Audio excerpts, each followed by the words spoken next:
Coming up next on Making Moves, we'll tell you how 6 more cents at the gas pump could generate nearly $1 billion worth of road construction and other improvement throughout Jacksonville.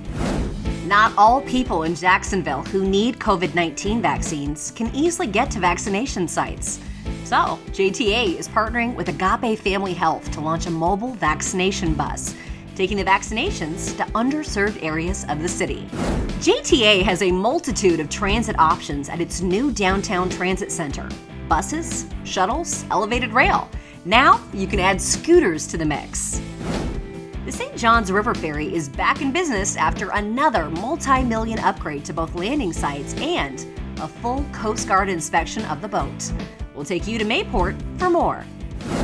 And the JTA Board of Directors gets a close-up view of Jacksonville's transportation of the future when they check out the latest autonomous vehicles at JTA's test track. These stories and more are all coming up right now on this brand new episode of Making Moves.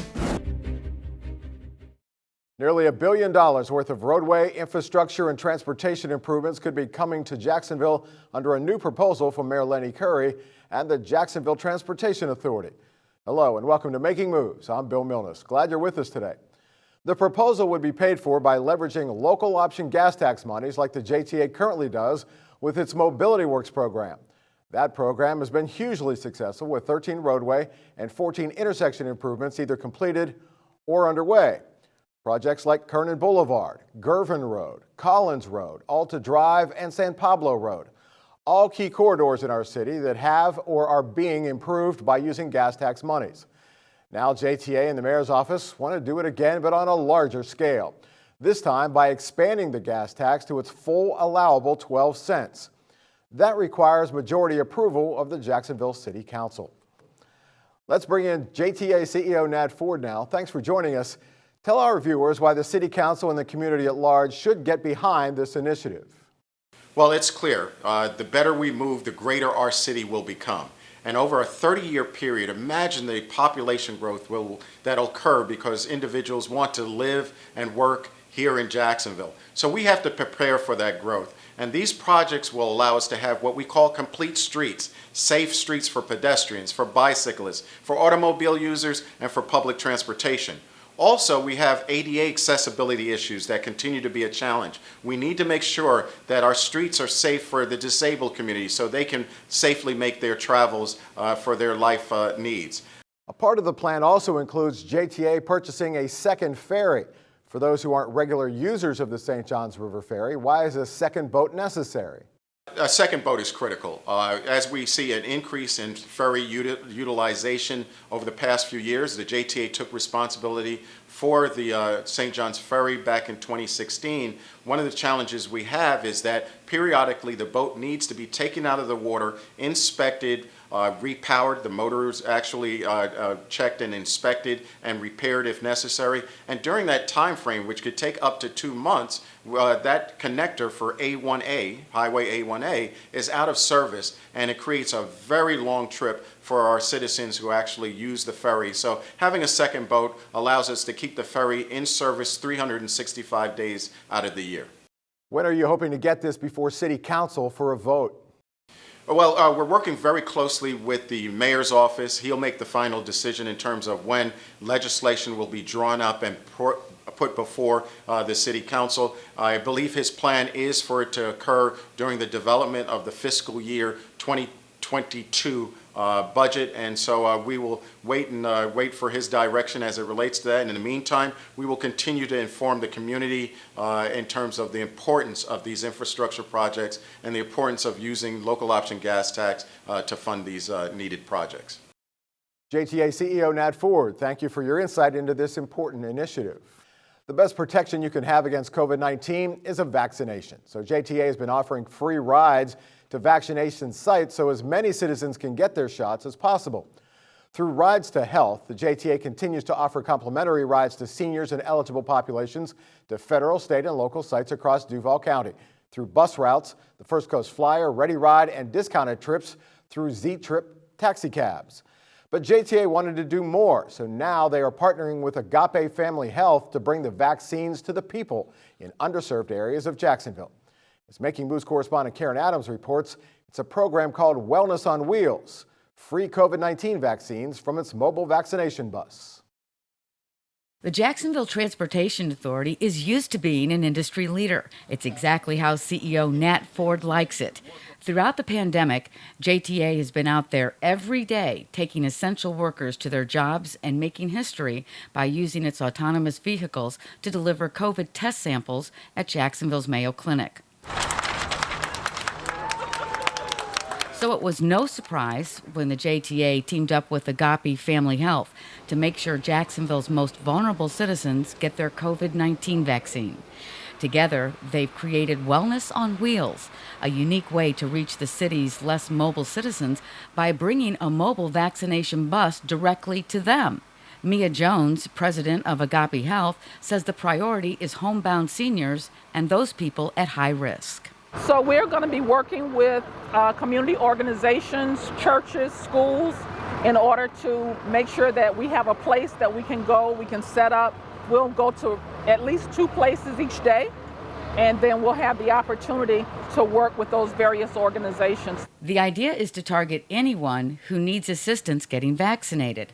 It's an idea that Ford believes in so strongly that he had his talented maintenance team convert 2 JTA buses into vaccination centers. Patients can register and get their COVID vaccine on one bus. Then they go to the second bus for a mandatory waiting period, usually 15 to 30 minutes, to make sure there's no adverse effects from the shot.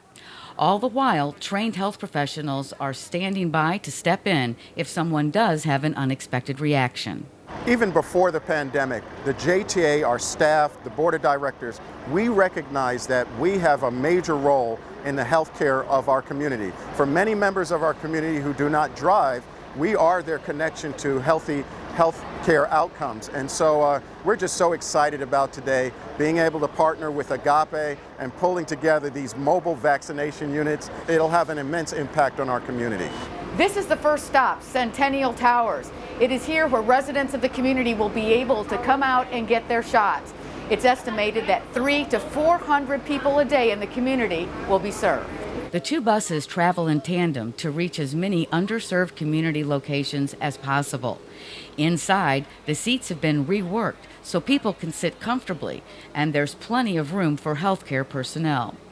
The Wellness on Wheels program is so unique, Jacksonville is the first city in the nation to provide such a service Nat Ford says he's truly proud to be able to offer.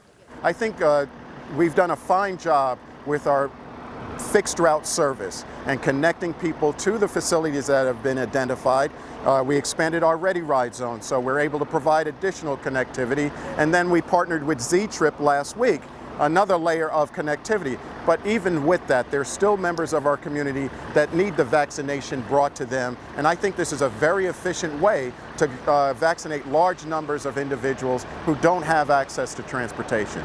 Jones and Ford both say the Wellness on Wheels buses will run for as long as it takes to get everybody vaccinated who wants one. In Springfield, Karen Adams, JTA Making Moves. Welcome back to Making Moves. The Jacksonville Regional Transportation Center at La Villa is a true multimodal transit facility. At any given time, you'll find fixed route buses, the First Coast Flyer, regional shuttles, the Skyway, Connection, and more. As Making Moves correspondent Vicki Pierre reports, you can now add scooters to the list of travel options at the JRTC. For Jacksonville resident Ari Hunt Jane, the decision to go from 4 wheels to 2 was easy. It's just out with the kids and family. I took a day off today and we were thinking of doing something, so we just drove here and realized that there is something like this, so we thought we'll give it a try. It is a new pilot program making hundreds of e-scooters available to rent and ride all over downtown Jacksonville, including right here at the JRTC. This means now JTA customers can choose to hit the city's roads or sidewalks in what leaders are calling a fun, eco-friendly mode of transportation. We think of it as kind of the traditional modes would be vehicular travel or transit or walking or bicycles. It makes it a lot more interesting and gives people the opportunity to travel in a way that they're comfortable. Downtown Investment Authority CEO Lori Boyer says this year-long pilot is known as the Dockless Mobility Program. 4 different vendors have been given the green light to deploy 100 electric scooters apiece. I think this really cool is down here. It's kind of opened up the horizon of Jacksonville. The JRTC is one of 35 designated locations where you can rent and drop off a scooter 24/7. And renting one is really easy. First, download the app corresponding to the vendor, load up your payment information, and then you're good to go. I also gave riding the scooters a try, and though it took some time to get used to, I found it a great way to get around town. No matter which company you choose, it'll cost you $1 to unlock the scooter. After that, you'll be charged anywhere from 20 to 35 cents a minute, depending on the vendor. But before you think you can grab a scooter and take it anywhere, think again. Boyer says these scooters are all geo-fenced within a specific downtown boundary. Riders will need to look for these marked corrals to pick them up and put them away. The scooter knows when you put it back in there, and that's when your payment stops. So it's important to return them to the right place. Riders we spoke to hope this program begins to pick up more speed as they believe these scooters provide a much-needed mode of transit downtown. It's more convenient to like, oh, let me hop on real quick. I go somewhere real quick. Instead of just sitting there walking. For people who want to get around, it's obviously faster than walking, and for some people it's more fun than walking, but you don't have to go get your car out of a parking garage. If you want to go a little bit further than you might be comfortable walking if you're going to lunch or you're going to a meeting or something like that downtown. Keep in mind you will be expected to follow the rules of the road, and if you try to go beyond the boundaries, you'll not only be charged more, but your scooter will slow down. Something that isn't slowing down, an exciting opportunity that residents like Jane say will only benefit the city. This is good way to promote the city. I think it's fun. It's more interactive. An interactive program leaders hope will continue to accelerate beyond the year-long pilot period. In La Villa, Vicki Pierre, JTA Making Moves. Construction on the final piece of JTA's original bus rapid transit system, the First Coast Flyer, is underway. The Orange Line extends 13 miles from JTA's new transit center in La Villa to the Orange Park Mall. Flyer stations are currently being constructed along Park Street and on Blanding Boulevard, the 2 main corridors of the new line. The stations, 13 in all with 22 total platforms, will feature large branded shelters, ticketing kiosks, an informational totem, real-time bus arrival information, and bike racks. The route includes an existing 1-mile-long exclusive bus lane on Blanding Boulevard. The Orange Line is the 4th Flyer line, joining the Green Line in North Jacksonville, the Blue Line to the Avenues Walk, and Red Line in Jacksonville Beach. The Flyer lines operate with more frequency and fewer stops to get passengers where they're going more quickly, especially during peak travel times. In addition, 24 intersections along the route will feature traffic signal priority, and that gives buses a green light when they are behind schedule, reducing travel times. Like the other Flyer routes, the Orange Line will run on new 40-foot compressed natural gas buses. Work on Phase 4 of the St. Johns River Ferry upgrade is complete, and the ferry is now back in service, much to the delight of regular ferry users and the occasional riders alike. The U.S. Coast Guard mandates inspection of the vessel every 2 to 3 years. JTA combined the haul out with additional facilities work to prevent a second shutdown later this year. Phase 4 work included pavement rehabilitation and markings, various ADA improvements, new bulkheads and mooring bollards, catwalk access improvements, accessory and utility building improvements, construction of new public restroom facilities on the Mayport side, along with landscaping and lighting enhancements on each side of the ferry. The ferry service was closed for several weeks so the inspection and rehabilitation work could be completed. And as we mentioned earlier in the show, JTA is hoping to add a second ferry if City Council does approve the extension and expansion of the local option gas tax. Adding a second boat would mean no more ferry closures during inspections and other maintenance work. More than 400,000 people ride the ferry each year.